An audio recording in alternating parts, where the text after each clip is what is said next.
Hello बच्चों। 10th class. अब हम क्वेश्चन नंबर थर्ड की ओर जा रहे हैं और question number third statement questions है। इन स्टेटमेंट को पढ़ के आपको इक्वेशंस बनानी है और जो इक्वेशंस बन जाए तो उसको फिर आपको सब्स्टिट्यूशंस मेथड से करना है, प्रतिस्थापन विधि से करना है, ऐसा अपने को गिवन है। तो देखो, सबसे पहले तो शब्दों को समझो। शब्दों को समझने के बाद फिर इक्वेशंस बना लो और इक्वेशंस बनाने से फिर आप इक्वेशंस को सोल्व कर लेंगे, क्योंकि अब तक हमने इक्वेशन सोल्व करनी तो सीखी है। सारे इक्वेशन जो भी किए हैं उन सभी में इक्वेशन सोल्व कैसे करते हैं यही तो सीखा हम लोगों ने। तो अब तुम्हें क्या करना है, उस क्वेश्चन की स्टेटमेंट पढ़नी है। तो आप क्वेश्चन नंबर थर्ड एक्सरसाइज 3.3 की फर्स्ट स्टेटमेंट, पहला क्वेश्चन है उसकी स्टेटमेंट पढ़िए। तो क्वेश्चन जो फर्स्ट की जो स्टेटमेंट है वो क्या है भाई, दो नंबर है आपके पास, वो दो नंबर हमें नहीं पता क्या है, पर उनका जो डिफरेंस है ना, उनका जो डिफरेंस है वो कितना है, 26 है। डिफरेंस तो 26 है। और पहला नंबर जो है ना, फर्स्ट नंबर, दूसरे नंबर का 3 गुना है। मतलब कि मान लो आपके हिसाब से, मैं आप अपनी ओर से बता रहा हूँ, मान लो पहले तो तुम ऐसे दो नंबर ढूंढो जिनका अंतर 26 आता हो। ठीक है, अब आपने दो नंबर ऐसे ढूंढ लिए होंगे। फिर तुम ये भी देखो कि जो नंबर आपने ढूंढे हैं ना, वो पहला नंबर दूसरे नंबर का 3 गुना होना चाहिए। मतलब कि ये 9 है तो ये 27 होना चाहिए। तो देखो, पहला नंबर दूसरे नंबर का कितना है, 3 गुना। बोलो कैसे, तो इसको ऐसे लिख सकता हूँ कि नहीं लिख सकता, 939। तो देखो ये तो कॉमन ही है, इसमें भी 9 है इसमें भी 10, तो कितना गुना है, 3 गुना है। तो क्या आप मुझे ऐसा नंबर बता सकते हो जिसमें एक नंबर दूसरे नंबर का 3 गुना हो और उन दोनों का अंतर कितना हो, 26। तो इसको तो आप वैसे भी कर सकते हो, पर 8th क्लास में हमने ऐसे किए भी थे, तो हम ऐसे नहीं करेंगे क्योंकि हमें तो पूरा ब्रीफली एक्सप्लेन करना पड़ेगा। ठीक है ना। तो देखो, वो दो नंबर हमें नहीं पता है ना। तो माना पहला नंबर x, दूसरा number y। Let the first number x, second number y। तो चलिए लिखते हैं। तो यहाँ लिखेंगे लेट द फर्स्ट नंबर, क्या मान लें, x। तो सेकंड नंबर क्या होगा भाई, तो सेकंड नंबर होगा आपका y। ठीक है भाई। अच्छा, अब आ जाओ अकॉर्डिंग टू क्वेश्चन। क्वेश्चन पहला देखिए क्या है, उन दोनों का जो डिफरेंस है वो 26 है। तो x minus y is equal to 26। यहाँ पे हम ये मान के चलते हैं कि x किससे बड़ा है, y से। ठीक है। अच्छा, दूसरा क्या है, दूसरा कहता है पहला नंबर है, पहली जो नंबर है वो दूसरे की 3 गुना है। मतलब कि जो पहली संख्या है वो दूसरे कितनी है, 3 है। आप यूँ समझ लो, मेरी एज आपकी एज से 3 गुना है। तो क्या करूँ कि आपकी एज मेरे एज के बराबर हो जाए। तो मैंने आपसे कहा हुआ तुम ये देख लिया करो, 3 गुना है ना किसकी, पहले की ना। तो आप एक काम करो, दूसरे की 3 गुना कर दो, तो वो दोनों आपस में क्या हो जाएंगे, इक्वल। देखो, हम आप यूँ कर सकते हैं, वैसे भी आप देखो x बड़ा है y से, तो 3 गुना किधर होगा, आप कहोगे y की ओर ही होगा, ताकि बराबर हो जाए। अब आप इसको इधर लेके आ जाओ। देखो, ये तो तुम्हारी इक्वेशन नंबर फर्स्ट थी, तो ये इधर आके किसका हो जाएगा, माइनस का, और बराबर में क्या बचेगी, 0। और ये इक्वेशन हो गई सेकंड। बस, फर्स्ट आ गई, सेकंड आ गई। अब देखो दोनों में माइनस है, किधर भी सोल्व कर लो। तो यहाँ लिखेंगे समीकरण 1 से, फ्रॉम 1 क्या थी, x minus y is equal to 26। तो x की वैल्यू कितनी आ गई, 26 प्लस में y। ये x की वैल्यू आ गई। x की वैल्यू किस में रखेंगे, सेकंड में। तो सेकंड में रखिए, सेकंड क्या है, x माइनस का 3y इज इक्वल टू क्या था, 0। x की वैल्यू क्या है, 26 प्लस में y, है ना। देखिए 26 प्लस में y माइनस का 3y इज इक्वल टू क्या हो गया बच्चों, 0। अब बताओ, माइनस का 3y और माइनस का y, तो देखो इसके आगे 1 है, तो 3 में से 1 गया 2, है ना। तो 26 माइनस का 2y इज इक्वल टू 0। तो बस अब तो सोल्व कर दोगे, 26 ये उधर जाके किसका हो जाएगा, प्लस का, और y की वैल्यू कितनी आ जाएगी, 26 अपॉन में 2। तो कितना आ जाएगा बच्चों, y की वैल्यू कितनी आ जाएगी, 30। आ गई y की वैल्यू। अब ये y की वैल्यू फिर से वही, अब ये किस में रख सकते हो आप, जहाँ आपका मन करे वहाँ रखिए। तो हम इसको यहीं पे कर लेते हैं, हम रख देते हैं पुटिंग इन, चलिए बोलिए किस में रखें, सेकंड में रख देते हैं, सेकंड आसान सी है। तो x माइनस का 3y इज इक्वल टू क्या था, 0।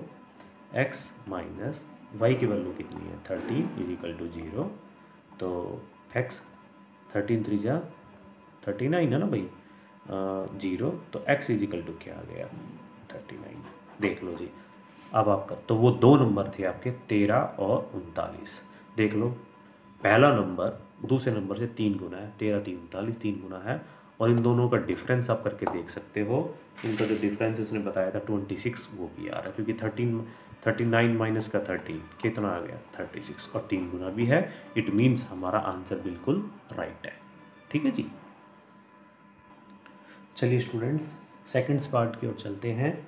तो देखिए दो कोण है ना, और वो भी समपूरक कोण है। मतलब किन क्या समपूरक कोण, मतलब जिनका सम 180 डिग्री हो, है ना, जिनका सम 180 डिग्री, वो आपके क्या बोले जाते हैं, समपूरक कोण बोले जाते हैं।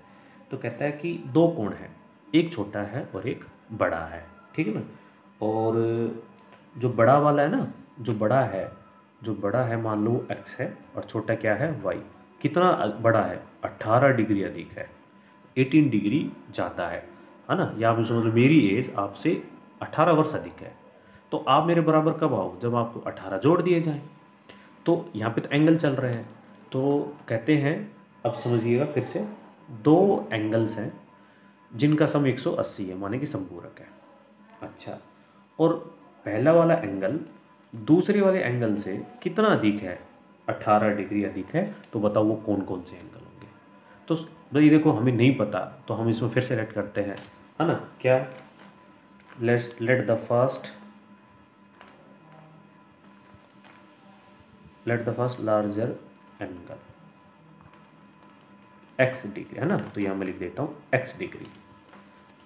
हम लिखेंगे सेकंड स्मॉलर एंगल, क्या लिख देंगे y डिग्री। इतना आप लिख देंगे। माना पहला बड़ा कोण x डिग्री, दूसरा छोटा कोण y डिग्री। और यहाँ लिख देंगे अकॉर्डिंग टू क्वेश्चन। क्या है, कहता है दोनों का जो सम है वो 180 डिग्री, क्योंकि वो समपूरक कोण है। तो ये तो देखो ये बात तुमसे बता नहीं रखी, और ये तुम्हें याद रखनी पड़ेगी, क्योंकि वो एक समपूरक कोण है। मतलब कि उन दोनों का सम 180 डिग्री है, मतलब कि x डिग्री प्लस में y degree is equal to 180 degree. और ये हो गया फर्स्ट। ये अपने को दे नहीं रखी थी, पर ये छुपी हुई बात थी। सेकंड कंडीशन क्या थी कि पहला कोण, अब बड़ा देखो x डिग्री है, ये y की डिग्री के कब बराबर हो, ये तो तुम ही बताओ। और जबकि मैं कह रहा हूँ ये 18 बड़ा है, तो एक काम करो आप इसमें ही 18 जोड़ दो, तो अभी बराबर। अब इस y को इधर ले आओ, तो x डिग्री माइनस का y degree is equal to 18 degree. और ये हो गई हमारी क्वेश्चन नंबर सेकंड। देखो डिग्री से मत डरना, कभी डिग्री आ गई तुम भूल जाओ डिग्री हो, बाद में लगा देंगे, ठीक है ना। अब ये बताओ माइनस किस में आ रहा है, इसमें आ रहा है तो इसी को ले लो। तो यहाँ लिखेंगे फ्रॉम, बताओ फ्रॉम इक्वेशन सेकंड क्या थी, x माइनस का y इजिकल टू 18 डिग्री। लगाना तो लगाओ, तो लगा दो बच्चों। तो x की वैल्यू कितनी आ जाएगी 18 प्लस में y डिग्री, ठीक है। अब ये x की वैल्यू, क्योंकि हम सेकंड से लेके गए थे, फर्स्ट में रख देंगे। तो पुटिंग, है ना, इन फर्स्ट, ये मैं आपसे पहले लाइन लिखवा चुका हूँ। Putting the value of x in equation first क्या है x डिग्री, देखो ये रही x डिग्री प्लस में y degree is equal to 180 degree. तो x की वैल्यू कितनी है 18 डिग्री प्लस में y डिग्री प्लस में इसका y degree is equal to 180 degree. तो कितने y हो गए 2y इज इक्वल टू 180, है ना। तो 2y degree is equal to 180 minus का 80, इसमें माइनस कर लीजिए 2 6 1, है ना बच्चों। तो 2y डिग्री किसके बराबर आ गया, तो मैं इधर कर रहा हूँ 2y degree is equal to 162 degree. तो y डिग्री की वैल्यू कितनी आ गई 81 डिग्री, ठीक है। तो y की वैल्यू आ गई 81 आ गई। अब इस 81 को कहाँ रख देंगे, जहाँ आपका मन करे वहाँ रख दीजिए। तो मैं रखता हूँ सेकंड में। तो in second putting the value y in equation second. तो सेकंड क्या है x माइनस का y degree is equal to 18 degree. तो x 81 डिग्री, क्योंकि y की वैल्यू अपने को निकाल लिया 18 डिग्री। तो x बराबर है 18 प्लस का 81। तो कितना आ जाएगा बच्चों, तो ये आ जाएगा 9। तो ये तो बड़ी आ गया 99 डिग्री। तो ये तुम्हारे आंसर थे। एक तो आपका 81 डिग्री आ रहा होगा, 90, दोनों का सम करके देख लो 180 डिग्री आ रहा है, क्योंकि हम दोनों ने कम समपूरक कोण मान लिए थे ना ये, तो 180 डिग्री आना चाहिए, हमारा आ रहा है, तो इसका मतलब हम सही थे। ठीक है बच्चों, चलिए।